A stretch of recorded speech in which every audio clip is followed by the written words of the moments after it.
Hey guys, welcome back to another video. If you're new here, you can call me Serene. And today I'm going to be sharing some of my favorite small business tools and equipment that I use on a regular basis. I have broken them down into different categories from equipment, software, and market essentials. So let's get right to it. The first thing that I have on the list right here is my camera, which I'm currently using right now. It is the DJI Osmo Pocket3. Now, since I'm recording on it, obviously I won't be able to show you guys, but I'll try to find a recording so I can insert that clip for you guys. But this camera is a life changer, and I mean that literally. It is very small and compact. Like the name says, it is a small pocket-sized camera that you can take literally anywhere that you go. It's been making it very easy for me to use for vlogging. I can take it literally any and everywhere with me. And one of the things that I love the most about it is the fact that I can use it for any and every type of content, long form, short form. I can use it to take pictures. I can use it for time lapse, hyperlapse, and the quality is great. It comes with literally everything you need. The mic that I'm using right now came with it, and it has so many different features that I'm still figuring out to this day, but it is super convenient. I really do love it because of the size, because it makes it so easy to carry around and vlog. Most people don't really know what it is. I've had an instance where I was using it and somebody was like, what is that you're using? So it is really small, and most people don't really know that it is a camera. In my opinion, it's literally the best thing that you could use right now to vlog if that's what you're doing and you're not really comfortable with vlogging, because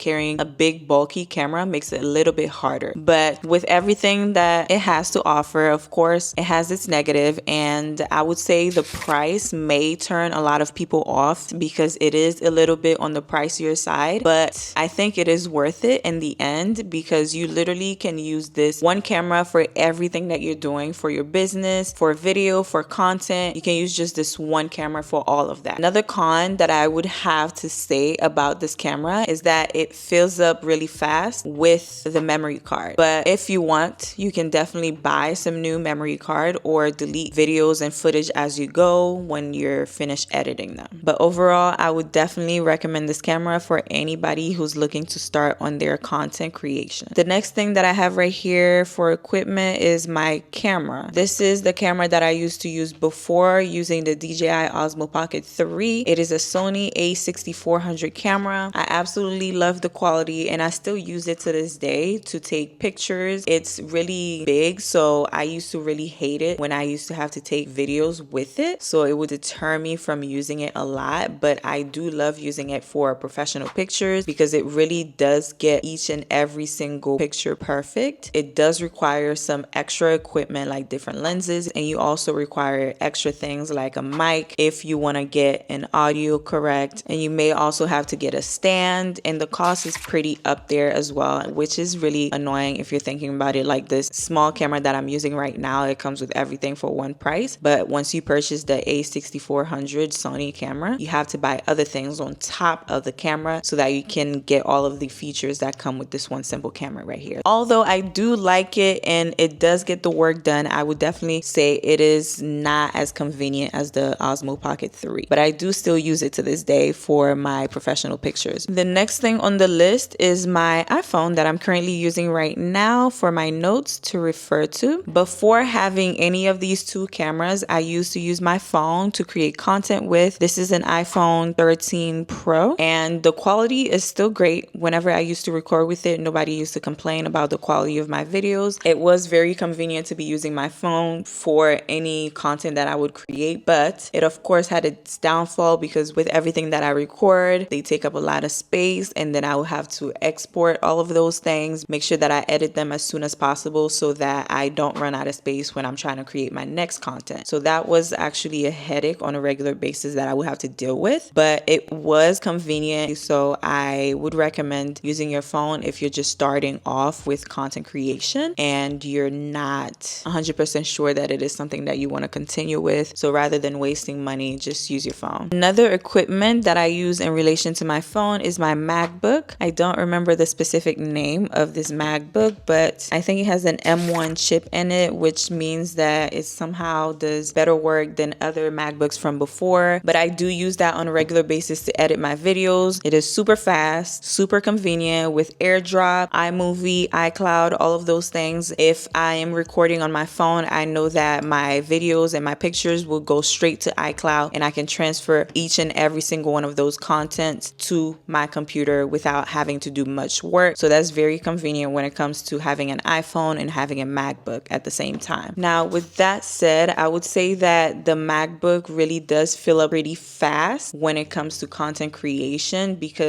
when you're transferring data from one thing to another, it stays on the MacBook. So I would recommend getting a hard drive that I purchased. It's called Crucial. After editing each and every single one of my videos, I make sure to transfer them to this hard drive so that my computer doesn't start slowing down with all of the content that it actually has in it. It still gives me great quality when I'm editing my videos. It doesn't randomly crash on me. So this hard drive is definitely a lifesaver when it comes to content creation. Now, moving on to software, and the first one that I want to speak about is CapCut. It is the current software that I use to edit each and every single one of my videos, and I absolutely love it compared to anything else that I've tried before. You can use CapCut on your phone, on your computer, on your tablet, or on your iPad, which is very, very convenient for anybody who's creating content. They have a free and a pro version, and everything you need is in the app itself. I mean, sound effects, transition, music, thumbnail templates, transcript editing. It has literally each and every single thing that you would need to create and edit a video. And for that reason, I absolutely love that app. I love how convenient it is to edit in just one platform. You just transfer everything to this one place and you're able to edit right then and there. The only con that I would say is having to pay for a pro version. Now, you don't need that pro version, but I do pay for it because there are certain things that I do prefer in the pro version that makes it way more convenient for me to edit my videos. Another software that I have on here is Lightroom, and that I use to edit my pictures, my professional pictures for my products. I think Lightroom is just like CapCut, where you can do everything in there when it comes to photos. I'm not really familiar with whether you can edit videos on there. I don't think you can, but it is a very seamless editing app where you just transfer everything onto the app and you're able to adjust colors. You're able to adjust literally anything you would need to adjust with a picture to make it look more professional. They have different templates as well when it comes to how you want your picture to look. They have a pro version, and I currently pay for that as well to make it easier for me to edit my pictures for my professional website. But I definitely do love that app, and I do recommend it for anybody who's making any type of pictures for their websites. If you have a small business, it is very convenient. It also has cloud storage for you to store your pictures onto the app without having to clutter your computer or your phone or your tablet, your iPad, whatever you're using to edit the pictures. And with that, we have the Canva app, which I am pretty sure you should be familiar with if you are a small business owner, because where would we be without Canva? Now, they have a pro and the free version. I currently pay for the pro version, but again, you don't need that. It's just something that I do for my business because there are certain features that I do love about the app that comes with the pro version. But Canva is an app that you can use to create a variety of content, from banners, business cards, labels, thumbnails, flyers, pictures. It is very convenient, and I definitely recommend it for anybody who's just starting off with their business with using just the free version, because once again, you do not need the pro version to edit anything on there. It's just something that is super convenient if you're having to resize anything. The only con that I would have for Canva is the cost. Other than that, I really do love that app. And now we have the last thing on the software list, which is Shopify. Right now, Shopify is what I use to create my website and to sell my products on. It has been a very seamless experience with Shopify. They have templates just like Canva, where you can create a website based on another template that they have for the type of website